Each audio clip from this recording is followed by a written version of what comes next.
Ladies and gentlemen of the jury, this is a case of systematic oppression, manipulation, and lies. The Beast and Belle have terrorized our client Gaston with their wealth and influence. But that's not all. We have reason to believe Cogsworth the clock is having a steamy affair with Miss Potts, the teapot. And if that's not enough, we heard whispers of a threesome with Lemure, the candlestick. It seems like they're spilling the tea and getting lit, and we're not just talking about the tea parties they're hosting. But back to the case at hand. Gaston, the hottest thing to ever exist, was targeted by the Beast and Belle for speaking out against their tyranny. They have caused him emotional distress, anxiety, and PTSD, and destroyed his prized collection of rare and expensive mirrors. It's clear that the Beast is using his dark magic for mind control. How else could anyone else resist chiseled good looks and charming personality? What's really going on here? What's the deal with the Beast anyway, huh? Where's his family? Is he an orphan? How long has he been holed up in that castle? And what's he been doing all that time? We demand answers. We demand justice. We demand restitution for the damages they've inflicted upon Gaston. We demand a public apology, retraction of all their false statements, permanent injunction against them. And that's not all. Gaston demands his own movie with at least 2 sequels to tell his side of the story. He wants the Beast to apologize in front of the whole village, and for the teapot, candle, and clock to admit their perverted ways. He wants an action figure, a TV show, a Netflix series, a Hulu show, and a show on Tubi, all to restore his reputation and compensate him for his pain and suffering. Hold them accountable for their crimes. Find them guilty of defamation, harassment, and intentional infliction of emotional distress. Make them pay for the pain they've caused Gaston. And maybe, just maybe, we'll uncover more secrets about the goings-on in that enchanted castle. It's time to get lit and spill the truth. Ladies and gentlemen of the jury, the case is clear. Gaston, the handsome, charming, cool bachelor, recently ordained as a minister and volunteered to the homeless, is innocent. So subscribers, listeners, it's up to you. The verdict is in your hands. But remember, the truth is clear, and justice must be served. Don't let the Beast and Belle get away with their treachery. So what's it gonna be, folks? Innocent or guilty? The fate of Gaston, the misunderstood hero, is in your hands. Make the right call. Slick Law, out. Welcome to the trial of Cruella De Vil. Slick Law is here to represent the fashion icon victimized by Anita and Roger Ratcliffe's slanderous propaganda. Reputation ravaged like a fur coat in a dogfight. But we're not here to talk about fashion disasters. We're here to talk about justice. We won't let them get away with it, folks. We'll fight tooth and nail for Cruella's rights, for her dignity, for her fabulous fur coats. Justice will be served, and Cruella De Vil will rise again. Justice is blind. Slick Law is not. Exhibit A, the defendant's smear campaign, spreading lies and deceit. Cruella De Vil, fashionista or felon. We'll show you the truth. Exhibit B, the Dalmatian gang, led by Pongo and Perdita, harassing and intimidating our client. Exhibit C, proof of the defendant's sinister plot. Financial records, emails, and more. The devil's in the details. Slick Law, we'll fight for your rights. If you want to make a good first impression, start with a good last impression. Slick Law Firm is not really a law firm. If you believe that we're actually a law firm, you are dumb as fuck. Cruella De Vil, a respected member of high society, had her prized fur coat collection stolen and destroyed by the Dalmatians, led by Pongo and Perdita. Anita Darling, a former friend and confidant, betrayed Cruella's trust and aided the Dalmatians in their criminal activity. This has caused Cruella significant emotional distress, financial loss, and damage to her reputation. We request that the court order the defendants to pay a substantial amount in damages, including 1 million gold coins, a public apology and retraction of all false statements, return of Cruella's stolen fur coat collection or equivalent value, a permanent injunction against the Dalmatians and Anita Darling, prohibiting them from further harassing or vandalizing Cruella's property. Justice demands that we hold the Dalmatians and Anita Darling accountable for their actions. Let us stand with Cruella De Vil and uphold the truth. And now, ladies and gentlemen of the jury, it's up to you. Is Cruella De Vil innocent or guilty? Let us know in the comments. Slick Law, out. Ladies and gentlemen of the jury, they say Jafar is a villain. I say they're blind. Blind by the dazzling magic tricks of a thieving street rat and the hypnotic purrs of a pampered feline. Look at these images. Do these look like actions of a conniving cobra? Jafar tirelessly working for the betterment of Agrabah, while our esteemed sultan, well, shall we say his exercise regimen is more siesta than beast mode, and Jasmine, apparently ruling a kingdom is exhausting work that requires catnaps. The prosecution would have you believe a monkey's screeches hold more weight than a lifetime of service. They tell a story of magic and lamp, believable lies, but what they forget to mention is the fine print. Was that magic carpet perhaps speeding under the influence of genie dust?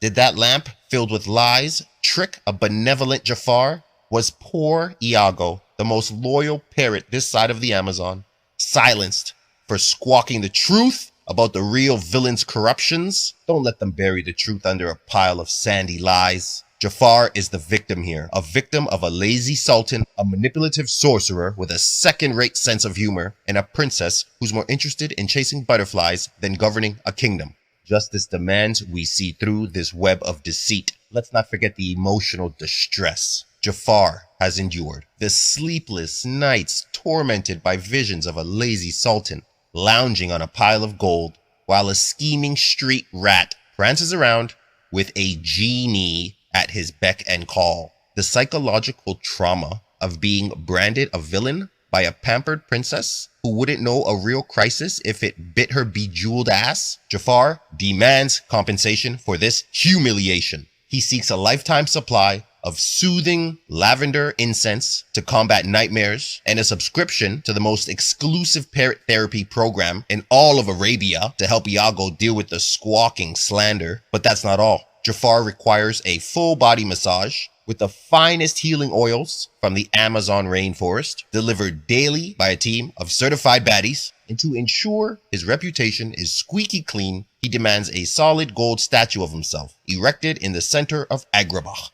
A daily parade in his honor, and perhaps a lifetime supply of free hummus? Is this too much to ask for the damages inflicted upon this noble soul? The jury must deliver justice, not just for Jafar, but for all misunderstood villains throughout history. It's time to throw the book, not at Jafar. The verdict, ladies and gentlemen, is now in your hands. It's up to you. I rest my case. Slick Law, out. Today we address a case of defamation, slander, and colonialism-related stress. Pocahontas, John Smith, and the Powhatan tribe want to paint Ratcliffe as a greedy land grabber? I say that's a crock of dehydrated buffalo shit and a slap in the face of progress. This man, this glorious specimen of Elizabethan excellence, sailed across the fucking ocean with a crew of misfits who wouldn't know a compass from a cup of tea. He brought civilization to the wilderness, folks. He built a fort, not a hut. And for what? For the good of the motherland. For the glory of exploration. Now these so-called nature lovers want to cry about a little borrowing of some shiny rocks. Let me tell you something. Those rocks were just laying there, doing nothing. They needed a go-getter like Ratcliffe to put them to work, to make them sing the sweet song of commerce. And Pocahontas? A darling little flower child, sure. But can she balance a budget? Can she navigate a hostile coastline? No, no, no, brothers and sisters. Ratcliffe, that's your man. A visionary leader, misunderstood by the short-sighted and the envious. They call him greedy. I call him resourceful. They call him a liar.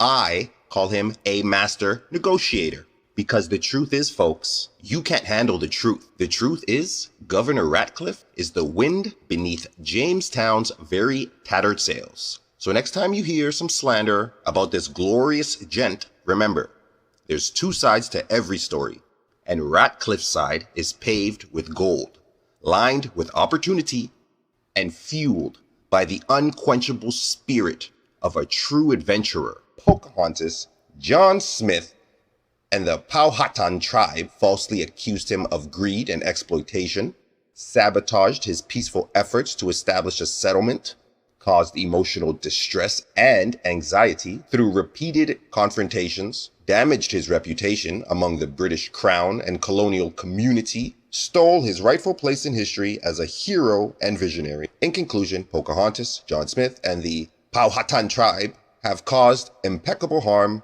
to Governor Ratcliffe's reputation and livelihood. We request that the court order the defendants to pay a substantial amount in damages, including compensation for defamation and slander, restoration of reputation and historical legacy, including public apology and retraction of false statements, compensation for sabotage of peaceful efforts and livelihood, return of rightful recognition and accolades, including a posthumous knighthood. Ultimately, we seek to restore his reputation and compensate for the injustices he's suffered. Slick Law, out. This self-proclaimed hero has spun a web of lies so intricate, so audacious, it would make the scallywaggiest scallywag blush.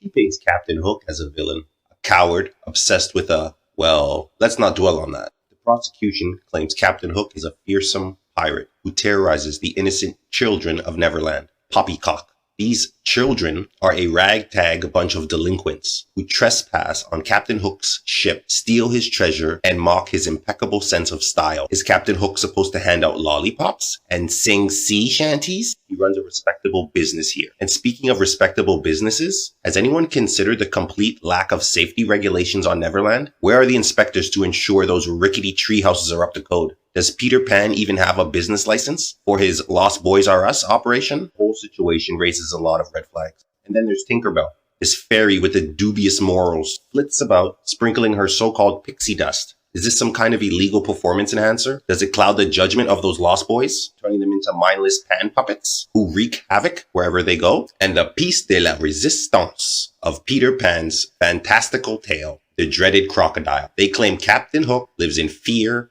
slander, I say. Captain Hook is a man of the sea, and any self-respecting captain has a healthy respect for the creatures of the deep. Besides, who wouldn't be weary of a giant crocodile with a clock for a conscience? The truth, ladies and gentlemen, is far less whimsical than Peter Pan's bedtime stories. Captain Hook is a distinguished pirate captain, a provider of alternative entertainment, and a prominent Neverland citizen. These accusations are a deliberate ploy to ruin Captain Hook's reputation. Captain Hook has suffered enough. The mental anguish, the tarnished reputation, the constant threat of a ticking crocodile.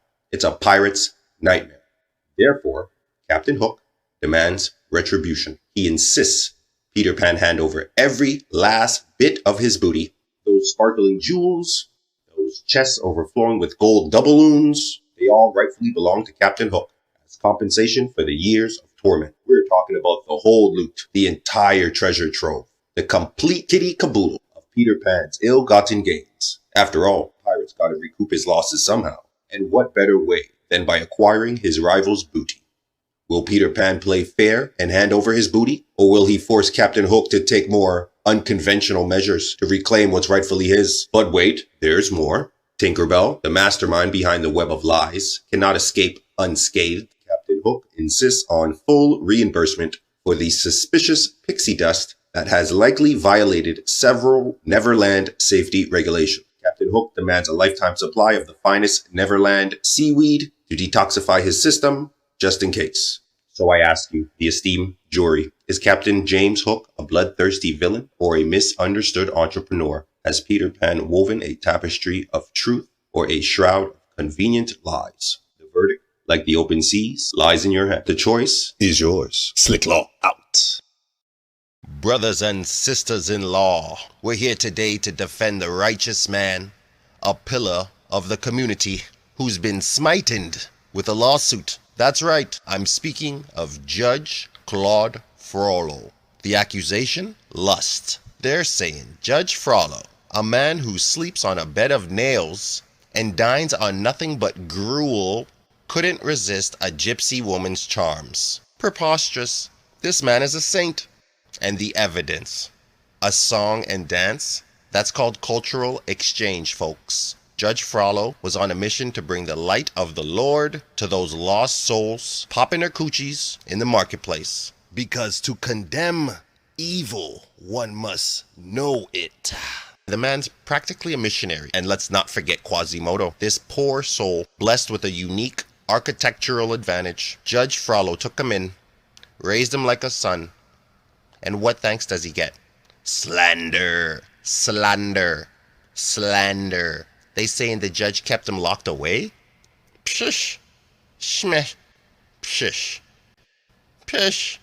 That bell tower was a prime piece of Parisian real estate. Guaranteed fresh air, panoramic views. What more could a growing hunchback ask for? And the people of Paris? Blind sheep, led astray by the whispers of the wicked. Judge Frollo was simply trying to cleanse the streets of sin and make Paris great again. At Slick Law, we believe in justice. We believe that good always prevails. With a little help from a generous donation to the Church of Slick, of course. Michelle, our resident angel, is handling our fundraising efforts. But you know, Michelle, she's a busy woman. Always preaching the good word. Always ministering to the flock. 1 second.